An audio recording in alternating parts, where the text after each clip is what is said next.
Prosseguindo na interpretação do Apocalipse, versículo por versículo, vamos agora ao capítulo 20, versículo 4, ponto 5, que diz a conversão das nações durante o milênio.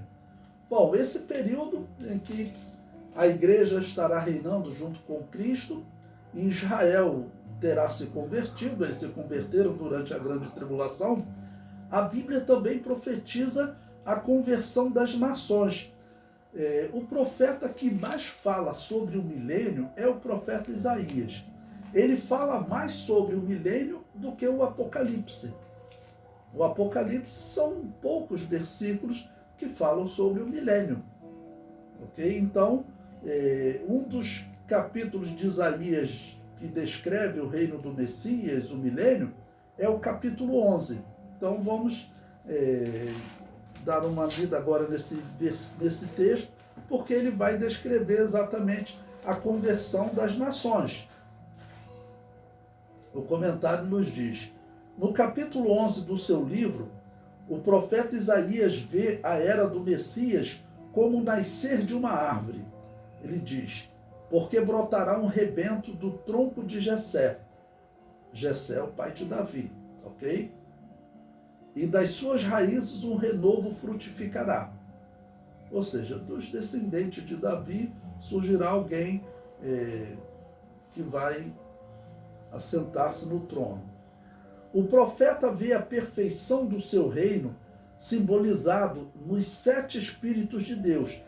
Quando chega no versículo 2, ele está falando desse surgir do Messias. Quando chega no versículo 2, ele diz, olha, repousará sobre ele o espírito de Yahvé, 1, o espírito de sabedoria, 2, e de inteligência, 3, o espírito de conselho, 4, e de fortaleza, 5, o espírito de conhecimento, 6, e de temor de Yahvé, 7. Então, ele fala dos 7 Espíritos de Deus.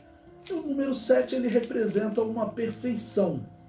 Então, está dizendo que o Messias, quando ele estava aqui na Terra, ele já foi perfeito, mesmo estando num corpo humano, né, corruptível, ok? Depois que ele ressuscitou, ele recebeu um corpo incorruptível. Então, o texto descreve que, nesse período, então, ele é perfeito. Okay? E repousará então sobre ele os 7 Espíritos de Deus. E prossegue, a justiça do Messias será perfeita. Veja o versículos 3 e 4, tudo lendo Isaías capítulo 11. Ele está descrevendo o milênio. E deleitar-se-á no temor de Yahvé, e não julgará segundo a vista dos seus olhos, nem repreenderá segundo o ouvir dos seus ouvidos, mas julgará com justiça os pobres, e repreenderá com equidade os mansos da terra. E ferirá a terra com a vara de sua boca, e com o sopro dos seus lábios matará o ímpio.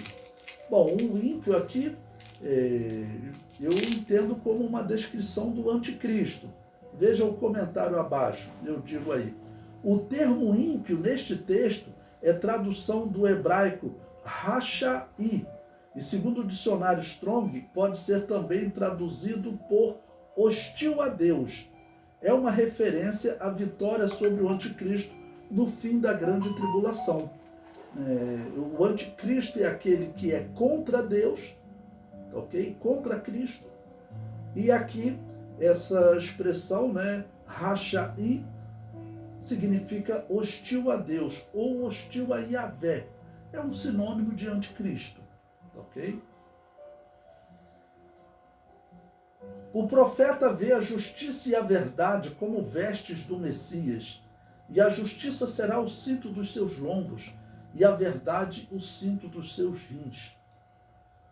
Os animais não serão mais agressivos e não terão mais temor dos homens. Essa será uma característica do milênio que será vista por Isaías por mais de uma vez. Durante o milênio, os animais não estarão mais um destruindo o outro, como ocorre nos dias de hoje. O leão não matará mais a zebra, não matará mais o cordeiro, tá ok? Então, no versículos 6 a 8 desse capítulo 11 nos diz: E morará o lobo com o cordeiro, e o leopardo com o cabrito se deitará, e o bezerro e o filho de leão e a nédia ovelha viverão juntos. E um menino pequeno os guiará. A vaca e a ursa pastarão juntas, e seus filhos juntos se deitarão. E o leão comerá palha como o boi, e brincará a criança de peito sobre a toca da áspide, e o já desmamado meterá a mão na cova do basilisco. Ou seja, não haverá mais nenhum ataque de um animal a outro animal, ok? Ou seja, eles voltarão a um estado semelhante ao estado antediluviano, anterior ao dilúvio. Porque claramente o livro de Gênesis, ele diz que Deus, quando criou os homens e os animais, eles não comiam carne. Todos eles comiam vegetais. Então, durante o milênio também está dito aqui que o leão, ele vai comer vegetal, como o boi. O comentário prossegue. E o profeta vê a razão da paz no milênio. O conhecimento de Yahvé encherá a terra. Então, essa foi a descrição do capítulo 11. Veja o que ele diz. Não se fará mal nem dano algum em todo o monte da minha santidade, porque a terra se encherá do conhecimento de Yahvé, como as águas cobrem o mar. E acontecerá naquele dia que as nações perguntarão pela raiz de Jessé, posta por pendão dos povos, e o lugar do seu repouso será glorioso. E eu concluo, essa é a razão da conversão das nações durante o milênio, ou seja, durante o milênio, a igreja que hoje está lutando contra países que perseguem para matá-la, okay? Principalmente nos países comunistas, nos países muçulmanos, a igreja está pregando para tentar salvá-los do inferno, e essas pessoas que a igreja tenta resgatar do inferno está matando a igreja. Bom, durante o milênio, eles não poderão mais matar a igreja, né? A igreja estará em corpos incorruptíveis, imortais, e também nesse período eles serão submissos a Israel, serão submissos a Jesus e a Israel. Então, eles poderão estar descontentes, mas eles não poderão mais perseguir e matar a igreja. Então, se eles não vão mais matar a igreja, agora a igreja tendo liberdade para ensinar a verdade, as nações automaticamente se converterão. E como eu disse a vocês, infelizmente, alguns, eles têm aversão ao cristianismo, entre eles os judeus, os árabes, os comunistas, eles têm aversão ao cristianismo porque eles olham para o cristianismo através da Igreja Católica, pensando que a Igreja Católica é a Igreja de Jesus. Mas, durante o milênio, nós poderemos ensinar para eles, né? Vamos dizer que nós estamos no milênio, nós diremos para eles, olha, veja o que aconteceu no passado, veja o que aconteceu na grande tribulação, quando vocês acreditaram no anticristo, acreditaram na Babilônia apocalíptica, ela acabou por ser destruída. Agora eu quero mostrar a vocês quem é o verdadeiro Jesus, e não aquele Jesus que a Igreja Católica mostrava para vocês sempre na cruz, em sofrimento, e representando uma perseguição a vocês. Não, agora nós vamos mostrar um Jesus que ele veio para abençoar vocês. Então a Bíblia, Isaías vê nesse período uma grande conversão das nações, ok? Por essa pregação e outras coisas, né? Claro, eles estarão vivenciando o reino justo. Pela primeira vez na história, podemos dizer que a humanidade terá, de fato, um rei justo.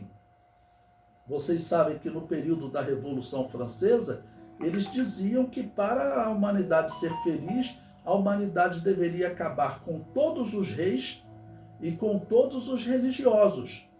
Tanto que foi nesse período que foi cunhada a frase, né? A humanidade só será livre quando o último rei for enforcado nas tripas do último sacerdote, ou nas tripas do último padre. Algumas traduções dizem nas tripas do último sacerdote ou nas tripas do último padre, por causa da revolta que eles tinham, principalmente com a Igreja Católica. Então, tudo isso será desfeito. O próprio Israel também, que em alguns períodos da história eles acabaram gerando um certo descontentamento, que não justifica a perseguição, claro, né? De jeito nenhum. Mas o fato de Israel também não ser justo com aqueles que ele liderou, causou problemas para Israel. Nós conhecemos a história de Herodes. Ele não foi justo para com os familiares de Herodes. Por quê? Porque os israelitas, na época dos Macabeus, cerca de 200 anos antes de Cristo, 150 anos, até 100 antes de Cristo, os Macabeus se fortaleceram e eles acabaram dominando os edomitas, os descendentes de Esaú. E nesse período os judeus oprimiram eles.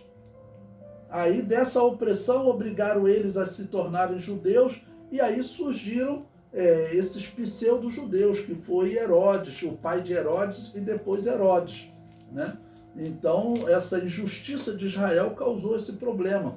O fato também de Israel, infelizmente, se dedicar muito à parte monetária e acabar por eles, de uma certa maneira, quem trabalha com bancos, quem sabe que os bancários eles querem sempre extrair o máximo de lucro, isso acabou causando revolta em algumas nações, em alguns povos, tá ok? Mas durante o milênio também, a própria profecia de Isaías, nós veremos mais à frente, ela vê Israel abençoando as nações, também financeiramente. Nós vimos na aula passada Deus cobrando que Israel deveria tirar dentre eles a usura, eles deveriam cuidar do pobre. E durante o milênio será assim.